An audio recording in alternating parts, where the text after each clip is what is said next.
今日介紹嘅係海明閣。海明閣位於九龍奧運站隔離，出於歷史原因，俾大型屋苑海濤灣團團圍住，成為一粒滄海遺珠。雖然就近地鐵站，但係樓價就低過200萬，住到1至2個人。保安啦、保養亦都唔錯。3位採訪嘅記者都覺得海明閣上車結婚或者用嚟自己住都冇問題嘅。今次訪問海明閣高層嘅一個單位，建築面積就370尺，業主暫時未有叫價。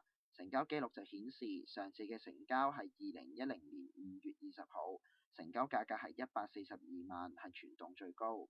打開門口，業主將原本2房1廳嘅間隔改做1廳1房，廚房可以擺到洗衣機、雪櫃同煮食爐等等嘅基本設施。廚房窗口對住振榮街，光線風力都好充足。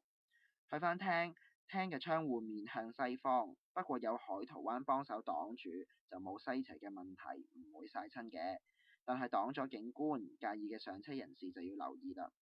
總結景觀就尚算開揚，又夠大風，仲可以學對面咁喺度晾衫。入到去房間足夠放下正常嘅6尺床同埋衣櫃。房間窗戶可以見到朗豪坊，臨近有迴旋處，下面嘅車聲無可避免會傳到上嚟。窗戶見到有少量樹木同一大片天空，環境好，記者都覺得心曠神怡。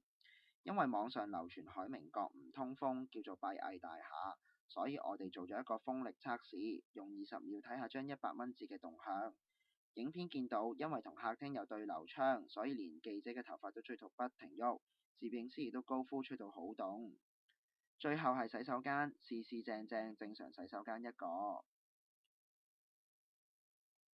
周圍嘅交通方面，海明閣鄰近港鐵奧運站，我哋亦測試咗由海明閣行去奧運站嘅時間。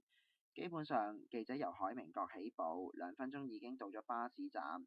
巴士站有車去天水圍、屯門、荃灣、藍田、大埔、沙田、灣仔、銅鑼灣等等。出旺角朗豪坊行大概要3個字，亦都可以選擇搭小巴去。因為鄰近奧海城、戲院、保齡球場等娛樂設施都有，食肆方面亦都好方便。同一條路行5分鐘已經去到八達通閘口，搭地鐵呢就非常方便嘅。